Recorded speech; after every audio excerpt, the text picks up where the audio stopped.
This is Module 13, a case study, A Good Teacher Turns Bad, Stress at Home Causes Problems at School by Clay Fregon. The first step in this, and the first category, was the problem identification and analysis. As far as what do I know? From the case study, I found that this school is one of 3 elementary schools in the district, has particularly high test scores, great attendance records. It's in a rural community, and the administrator has been there 3 years, and before that was a classroom teacher for 13 years. The teacher in question has been a first grade teacher for several years. Was former Teacher of the Year award winner, and so we know that they have the tools necessary in order to be a great teacher. However, during the course of this case study, the teacher did go through a divorce during the spring semester, finished off the rest of the year, and just didn't have the overall engagement that they had had in the past. And the school now in the fall semester, the following fall semester, has been contacted several times by different parents complaining of even verbal abuse, and that the teacher refused to hold parent-teacher conferences. So it's definitely some of the various issues and various problems that were presented, along with and ended with a meeting that took place between a concerned parent, the teacher, and the administrator. It ended very abruptly and quickly without any resolution, and that's really where the administrator is now going to step in and be able to take a plan of action in order to rectify this situation. What do I need to know?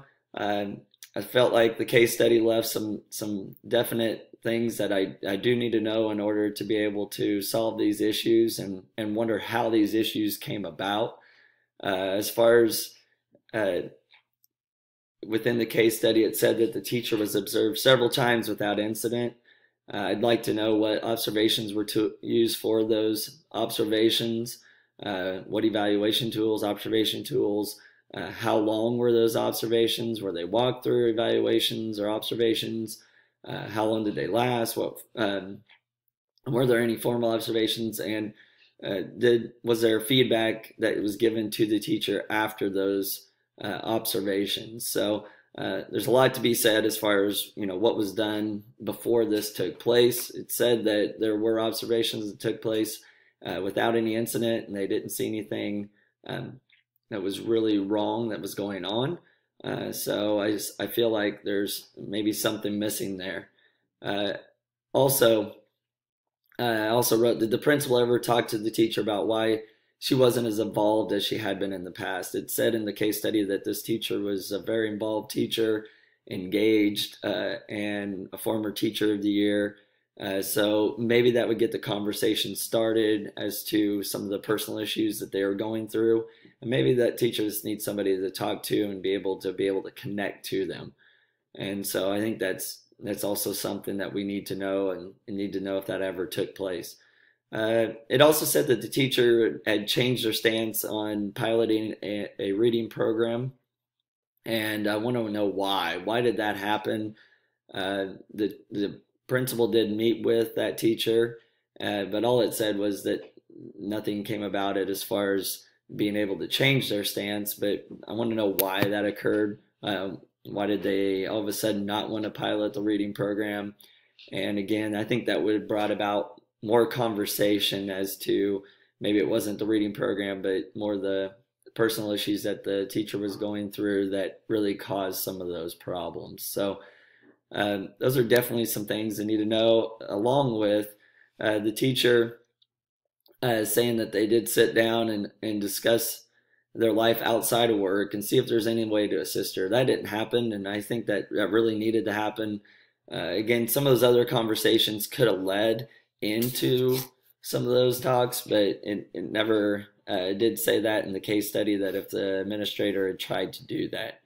And as any other teachers, maybe reach out to some of the other teachers, some of the teachers within the other first grade classrooms, and see if they're noticing any of these issues and any of these problems that are going on. I think that would definitely be something that would have helped the situation and helped the principal be able to understand what the teacher was really going through. So the problem I wrote out, the teacher has gone through personal issues that have negatively affected her ability to positively impact student success. According to parents, again, the teacher has been verbally abusive to the students. During a recent parent meeting where the administrator was present, the teacher became very angry and lashed out at a parent. So that's definitely a problem, and especially within the small rural community, that you don't want to have this teacher being identified as an abusive teacher and somebody that the parents don't want their students in that classroom. So as category 2 is proposed action, plan of action, and appropriate strategies for implementation. The first one that I wrote about, again, the administrator must meet with the teacher the following day after the incident. Right after that meeting, the teacher was very uptight, was still, their posture, it said, was very stiff, and so there won't be anything that could really come out of it after that meeting with the parent had ended. And so I would definitely, though, meet the next day, and the meeting needs to be focused on a series of questions that include, just thinking back, why did you originally get into teaching? Do you feel that same feeling that you had when you originally started teaching? And then that can lead into some ways in which you can support that teacher. And I think you definitely need to create a teacher improvement plan that allows ways to engage the teacher. Definitely that this teacher has become disengaged from the faculty, from the school, from the students, and so we must engage them and allow her to feel like she is part of that family and part of that environment in order to be productive. The teacher will also schedule parent-teacher conferences with all her students, since they never did have parent-teacher conferences, and that was definitely something I wondered why the administrator would allow the teacher to not hold parent-teacher conferences. But I think that's definitely something where the parents need to meet that teacher and be able to talk with them about their students, allow those connections to take place in order to be able to achieve student success. Also, as an administrator, I would set up weekly meetings with the teacher and bi-weekly teacher observations of at least 15 minutes. And again, I would set that up with the teacher and just say, this is nothing as far as threatening towards you. I just want to make sure that and focus on the student's success, that this is all about the students. We want them to succeed, want them to feel comfortable in your classroom. So we're going to be in there, and I'm going to be in there observing you so I can see what's going on within the classroom, and we can be able to talk about it every week. So I think that's something definitely that's got to take place. The next thing that has to happen is that the student does have to be removed from the classroom and put into a different class. Just the confrontation that took place between the father and the teacher was something that I don't believe would be able to have any success in the future if you try to keep that student in the classroom. I would talk to the teacher and ensure that this will not be done in the future unless warranted by any other actions by the teacher. And so you still maintain that trust. Again, also the parent-teacher conference meetings that are going to happen will also look to improve those relationships within the other parents. So all of a sudden you don't have a snowball effect where other kids are wanting to get out of the classroom. In category 3, I had to resolve the issues based on promoting the success of all students. Again, by removing the student in the altercation out of the class is a necessary action.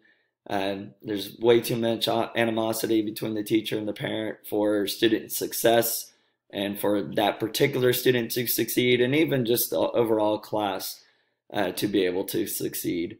The biweekly observations will again ensure that the teacher is providing for all students. The follow-up meetings are going to focus on the teacher improvement plan and really again focus on student success, putting the focus on that and not making it feel like the teacher is being threatened.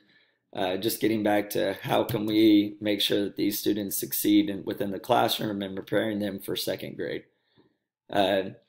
Again, the teacher is a former teacher of the year in the district, has the ability to be a great teacher, and it's just those personal issues have gotten in the way of that. And I think if we can regain that focus of promoting student success, then the teacher will be able to do just that.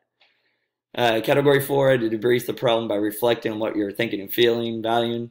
Obviously, as you're reading through this, I can't imagine going through a divorce as a teacher and raising teenage sons along the way. I definitely see how that can be a negative impact on my profession if I was in that situation. So I was feeling for that teacher. Also relate to the school administrator. They want to be able to relate to the teacher, help them, but they also have to focus on students because that's their main prerogative. And so that's also something else that I think is important to think about. And then most importantly, felt concerned for the students. They deserve the best environment and preparation again to be able to move on second grade, be able to get those key concepts that they were missing. Some issues that were unresolved. Again, I mentioned a few of these. Why did the administrator never observe the teacher's negative behavior toward the students? What can the administrator provide for faculty members going through personal issues at home? There's a lot of different things that you can do maybe for them, but what's maybe crossing the line too much? I thought that was maybe a hard situation for that administrator to go through. Also, how did the teacher get away with not having parent-teacher conferences? That wasn't mentioned in the case study, and I think that's an important factor to look at. And then in what ways can the administrator work to really engage the faculty so this doesn't happen again and that disconnect doesn't happen again? Several studies have shown that an engaged teacher definitely is more productive. Their students allow for more success in the classroom. So how can we truly engage those faculty members? Category 5, as far as promotes the academic success of every student. Again, the administrator removed the student from the classroom will enable the teacher to focus on their students and can put the situation in the past. The administrator will be completing biweekly evaluations, ensuring that every student in the classroom is succeeding academically. And also, again, those weekly meetings will promote student success and academic success by focusing on what the students need within that classroom. The well-being of every student, again, removing the student ensures the well-being of all students. The weekly meetings, again, are going to also focus on student well-being and what they're doing throughout that time. We're going to also, with those parent-teacher conferences, focus on the well-being of students and say that we're providing for those. And again, the administrator will also be in there twice a week doing those observations. And so that's something else that we'll be able to promote the well-being by having an administrator in there within the classroom for several weeks in order to be able to make sure that we're providing for all the students. And then the last one here in category 5, enhances instructional capacity. Again, the administrator will make connections with the teacher during his weekly meetings, ensure that they truly care. We're talking about empowering that teacher and allowing them to come up with ways to be able to connect to those students again. The meetings, again, will also engage the teacher within the school, which will enhance her instructional capacity. As I said, an engaged teacher, studies have shown, have allowed for that student success and to make them really feel like they're part of something much larger.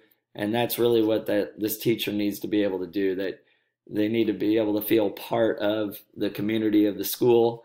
And so in order to do that, they've got to be engaged. They got to feel like they're a part of it again. It even goes back to the reading pilot program that they said they didn't want to do any longer and were against it. Again, try to make them think that they're a part of that and that they have an important role within being able to work together as a team for student success.